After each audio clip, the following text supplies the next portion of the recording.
If you're a Twitter guy or if you've just been on Twitter recently, you've probably seen the Goku versus Naruto, who is a better martial artist or who would win straight hands type of tweets, where many people debate on who's the better hand-to-hand fighter, with people arguing it's Naruto due to him being a literal ninja, or Goku because he's a martial artist master, etc. This topic has actually gotten a lot of heat recently, and rightfully so. Pretty interesting, even for me to talk about, who would win if they were just as strong as a normal person in the real world. How much does their actual fighting prowess affect their opponents, and who is truly more skilled? This is probably worth noting since I'm sure a lot of people will still comment, but we aren't comparing Goku or Naruto's overall power and how one can blow up universes and the other can nuke a planet. This is merely me talking about their fighting prowess and how skilled they are as fighters. Neither Goku nor Naruto will actually be given their powers, so nothing like Super Saiyan or Shadow clones. Unless you consider Ultra Instinct to be a technique, which in a way it kind of is, but we won't be considering it for the majority of the video, only for the parts where it's actually worth mentioning. One thing I really do want to make absolutely clear with this video is that Goku, especially when it comes to martial arts, is no amateur.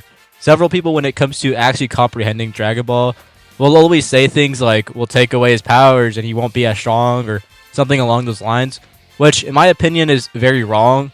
Dragon Ball, even from a narrative standpoint, is and has always been a series about fighting and martial arts. It's been the key component of the series since the very beginning. These absolute fodder characters that Goku is handling like it's his PE class are some of the best fighters on the planet, with the martial arts tournament literally being a worldwide event where any and all fighting styles are used on opponents, and Goku is manhandling them as a child. And obviously the skill gap does become pretty useless since later on, characters like Pan are obviously significantly stronger than humans on Earth, but for Kid Goku and OG, there really isn't any reason to assume he's just not that skilled. It isn't just Goku, by the way, it's obviously a thing for practically every Earthling on the planet, which is also heavily emphasized within the Saiyan saga, where their skill gap is the only thing keeping them alive practically other than them waiting for Goku, and even characters like Master Roshi, who live significantly longer than any average human, spend centuries learning and mastering martial arts techniques, which is heavily important when it comes to finding out just how skilled Goku truly is.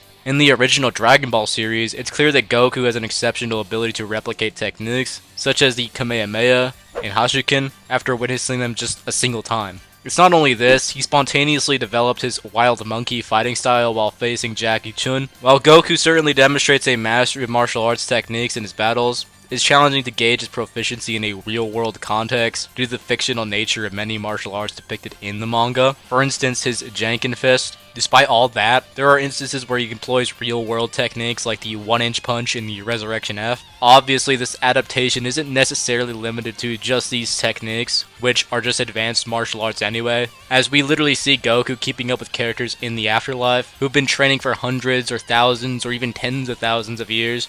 Even characters like Hit, a 1,000-year-old assassin from an entirely different universe, who can skip into the future, was still getting mopped and predicted by Goku, just through pure precision.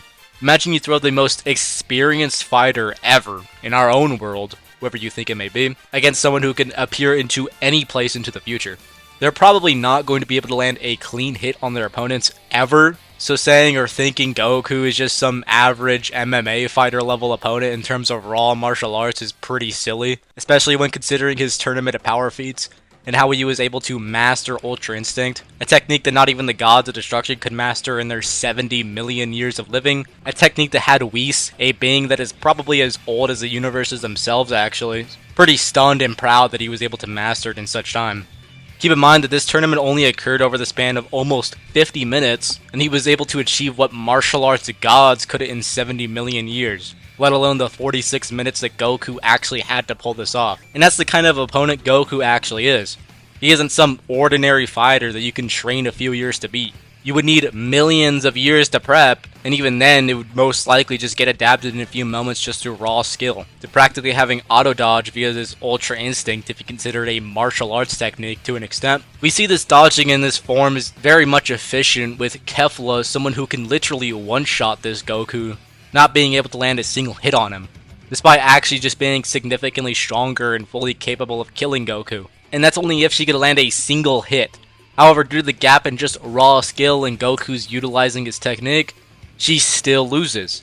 It's kind of the same thing with Jiren, where he's forced to use some of his actual power to counter Goku's punch and UI, despite literally blinking that power away when it was in the form of a Spirit Bomb. Goku's mere skill is enough to close gaps as large as him and Jiren at the start of the tournament, even if it's for a brief moment. Much like Goku, Naruto oftentimes doesn't get the respect he deserves when it comes to how skilled he actually is. He possesses remarkable skills and shows a significant amount of effort.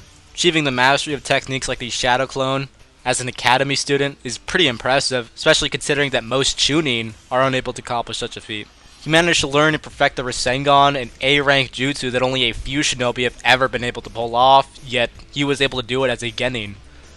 Later on in the series, when he actually starts learning the Rasen Shuriken and Nature Transformation, he essentially condensed years of training into a single month with the help of his Shadow Clones. Then, at a later stage, he's able to dedicate an undisclosed amount of time to training in order to master Sage Mode. Not only mastering the use of Sage Chakra, but actually achieving perfection as a Sage. Something that not even his sensei Jiraiya could actually do, despite Jiraiya training for decades on end. This is pretty similar to Master Roshi's feat of actually spending years on end to master the Kamehameha, although Jiraiya wasn't really training for as long as Roshi was, and they're pretty similar feats, so it's kind of worth mentioning, although Goku's feat really just is better. And these are pretty much all done without Kurama, and if anything, Kurama actually makes his reserves worse due to him being a Jinchuriki. And even when it comes to actually fighting beings who have millenniums worth of experience, we actually see that pretty clearly with the Mother of Chakra, Kaguya, a being that is over 1,000 years old, and is actually able to fight and gain the upper hand several times during their fight. And even in Boruto, we see Naruto and Sasuke fight Momoshiki at fatigued levels of power, and still have Momoshiki shook at just their pure hand-to-hand, as they literally pack him up multiple times during their fight. And even when fighting Madara, the ghost of the Uchiha clan, Naruto is able to fight and keep up with Madara, despite him using his Limbo clones, which are stated to be impossible to perceive because of the Limbo dimensions just being separate from reality. With the data book stating that Sage Chakra, or just Sage Mode in general, is a flawless taijutsu that has no openings, either in attack or defense. Taijutsu being hand-to-hand combat would just mean that Naruto's hand-to-hand combat would be flawless by the databook's definition. Obviously, flawless can't be used in every situation, but it is worth mentioning because, again, taijutsu is obviously hand-to-hand related. So looking at both stats, who would actually win?